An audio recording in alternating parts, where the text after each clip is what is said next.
Karena USB-C-nya ini agak unik, dan ini menurut gua malah bakal menimbulkan beberapa masalah baru. Ada satu alasan lagi kalian untuk beli Apple Vision Pro. Totalnya jadi 100 juta kalau beli iPhone-nya juga.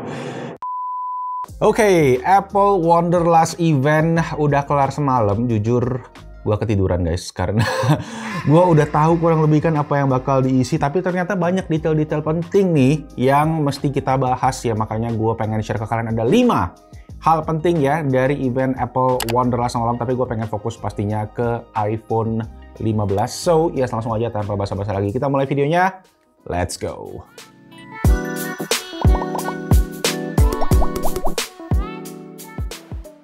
Oh, jadi di event Apple semalam, Apple ngeluncurin ada total 3 produk ya, 3 lini produk. Yang pertama iPhone 15 series ya, ada iPhone 15 biasa, Plus, Pro, Pro Max. Kemudian ada Apple Watch Series 9. Dan ada lagi satu lagi Apple Watch Ultra yang kedua. Yang mana gua bersyukur guys, Apple Watch Ultra nggak keluar yang warna hitam. Karena kalau keluar, gue bisa galau ya semalaman buat ganti ini. Karena warnanya kan ya kerenan hitam pasti kan ya. Dan yes, langsung aja di iPhone 15 ada 5 perubahan penting yang gua udah siapin notes-nya ke kalian. Jadi kalian nggak perlu ribet-ribet cari-cari. Yang pertama pastinya adalah bagian perubahan utama, yaitu udah pakai USB Type-C di kesemua lininya. Plus satu lagi udah pakai Dynamic Island juga, terutama buat yang pakai yang seri reguler ya 15 Plus pasti pengen bisa merasakan perbedaannya, dan sekarang udah didapetin. Nah, gue pengen bahas ke bagian USB-C-nya, karena USB-C-nya ini agak unik, yang mana USB Type-C di kedua jenis iPhone ini ya, 15 biasa sama 15 Pro itu berbeda speknya ya.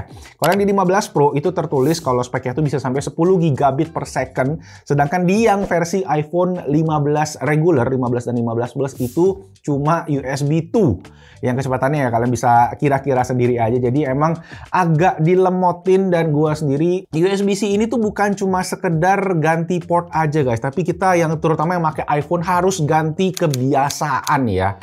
Dan ini menurut gua malah bakal menimbulkan beberapa masalah baru dalam lifestyle kita ya. Dari yang sebelumnya kalau gua selalu punya satu kabel Lightning dan satu buah kabel USB Type-C. Sekarang kalau gua cuma pakai satu buah kabel USB Type-C dan gua mesti ngecas laptop, gua mesti ngecas iPhone, gua mesti ngecas TWS, gua mesti ngecas gua punya gaming handheld. Nggak cukup satu kabel. Jadi kalau orang-orang bilang gua sekarang cukup pakai satu kabel aja, gua rasa itu nggak mungkin. Harus punya kabel lebih dari satu. Dan satu masalah baru lagi adalah teman-teman kalian yang pakai Android sekarang bisa minjem kabel charger kalian. Ya, yang mana ya kalian ya hati-hati aja kabelnya dibetak ya, dibawa pulang sama yang minjem gitu. Jadi ya itu sih ya menurut gua ya, jokes aside, itu memang salah satu perubahan yang ditunggu-tunggu, tapi menurut gua memang kita mesti beradaptasi lagi. Yang kalau gua sendiri ya itu guys, gua mesti lebih siapin banyak kabel USB-C sekarang di tas kabel gua. Dan ngomongin kabel sendiri, kita masukin sponsor aja di sini. Kabel makin banyak tapi chargernya cuma butuh satu aja. Ini Keep Gun Charger 33 watt yang kompatibel sama power delivery. Jadi cocok buat iPhone 15 series atau HP Android kalian. Ukurannya super compact dan bobotnya 50 gram aja nih. Ada diskon 68% plus potongan tambahan Rp5.000 untuk 50 orang pertama yang beli Keep Gun Charger 33 watt. Dengan masukin kode voucher KEEPBEST33 sampai 17 September 2023. Lengkapnya bisa kalian cek di Tokopedia atau lewat link yang ada di deskripsi. Dan cuma dari segi spek sendiri, kabelnya nggak ada dibilang harus MFI atau gimana kayak yang ditakut-takutin sebelumnya. Yang penting speknya adalah power delivery. Jadi kabel murah sekalipun itu nggak bakal masalah guys. Kalian nggak harus beli kabel yang asli Apple kayak sebelum-sebelumnya di Lightning harus MFI. Kalau sekarang USB Type-C, protokolnya udah standar internasional pakai power delivery, yang mana semua kabel USB-C rata-rata udah support.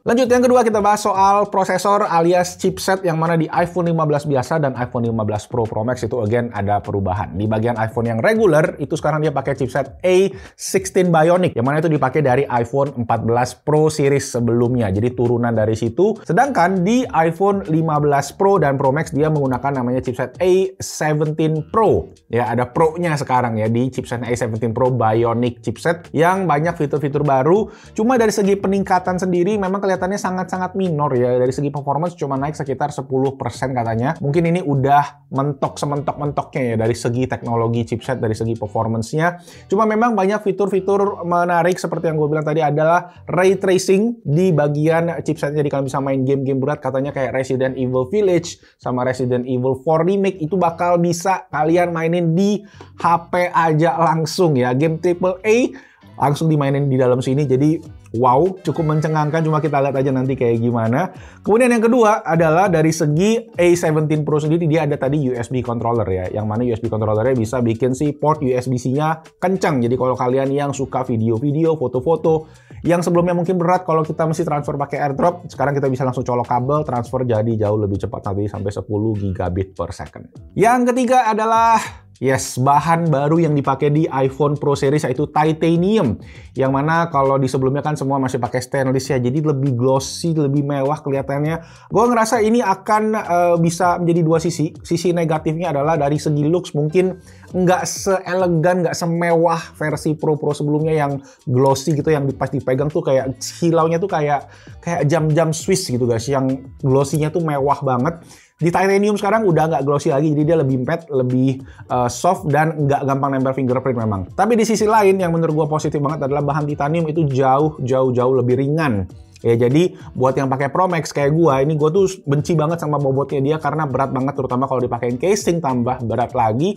Nah, nanti di versi Pro Max 15 itu bakalan lebih enteng. Poin keempat, kita bahas soal kamera. Nah, ini juga menarik karena dari segi 15 regular itu dapat turunan lagi dari 14 Pro ya, 48 megapiksel sensor, dan sisanya sih memang dari segi Pro sama Pro Max itu juga beda. Yang Pro itu dapat telefotonya 3x aja, sedangkan yang Pro Max itu dapat periscope bisa sampai 5x atau ekuivalennya 120 mm. Jadi lensanya bisa ngezoom jauh banget.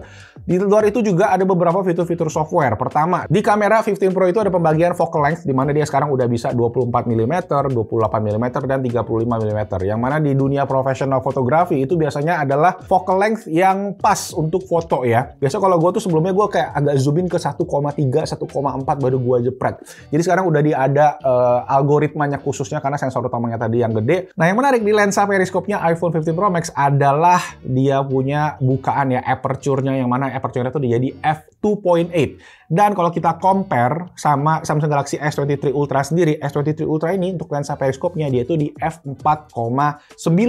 Jadi cukup jauh perbedaannya, tapi nanti kita harus lihat juga hasilnya perbedaannya seperti apa. Ditunggu di konten blind testnya Best Indotech. Oke, di luar itu dari segi software ada sedikit tambahan. Pertama, untuk kamera utama dia ada auto portrait mode ya, yang mana itu menurut gue memang sangat-sangat penting sekarang karena kita tuh rata-rata malas guys kalau kita mesti gonta-ganti mode ya, dari mode foto kita mesti ke portrait dulu baru bisa jepret. Sekarang kalau dia ngefotoin orang, dia akan otomatis deteksi depth informasinya, itu depth infonya, jadi dia bisa kita pindahin ke portrait mode, nanti kita bisa edit. Yang mana itu sebenarnya fitur yang udah cukup lama ada ya sebenarnya ya di Android gitu kan. Jadi di sini baru dimasukin sama Apple, so ya mungkin ditambahin efek Apple-nya sedikit dengan otomatis tadi di bagian kameranya. Yang kedua adalah ada fitur spatial video ya dari dua kameranya, kamera utama sama kamera ultrawide, yang mana bisa bikin efek 3 dimensi kali ya, efek spatial kayak gitu. Dan cuma bisa ditonton di Apple Vision Pro, yang membuat ada satu alasan lagi kalian untuk beli Apple Vision Pro seharga 50 juta atau lebih. Ya kalau kalian ada duit nganggur, ya totalnya jadi 100 juta kalau beli iPhone-nya juga. Gua akan langsung masuk ke topik terakhir, yaitu harganya, karena ada sedikit perubahan yang menarik ya. Yang pertama dari segi regular sebenarnya nggak ada yang berbeda. iPhone 15 itu starting dari $799 atau kalau dirupiahin sekitar 12 juta rupiah. Sedangkan 15 Plus itu naik $100 ya, 899, jadi sekitar 13,5 juta. Nah, yang menarik adalah di bagian Pro dan Pro Max. Untuk Pro sebenarnya sama harganya, starting dari $999 di memori 128 GB. Sedangkan di Pro Max itu harganya naik ya.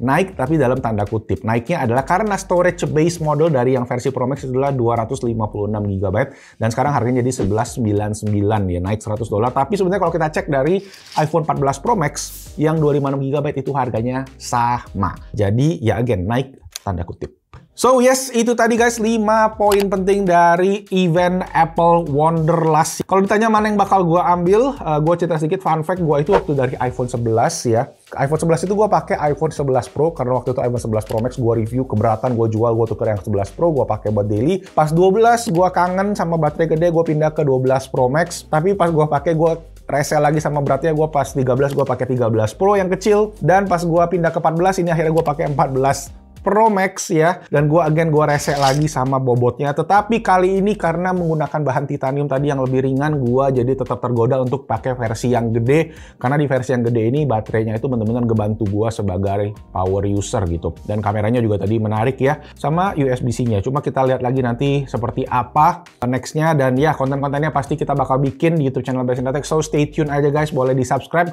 kalau kalian pengen tahu lebih lanjut. Dan di komen aja di bawah kita diskusi. Kira-kira menarik nggak upgrade-upgrade ini dari segi iPhone sendiri buat kalian semua, dan apakah ya kalian bakal beli atau kalian bakal skip atau kalian bakal beli iPhone 11, iPhone 12 aja. Komen aja di bawah, kita diskusi bareng di sana. Dan itu aja, thank you semua yang udah nonton. Kita ketemu lagi di video selanjutnya. Nama gue Malvin, stay safe, stay healthy, and ciao. Gue sekarang pakainya yang mini guys, CD-nya nih.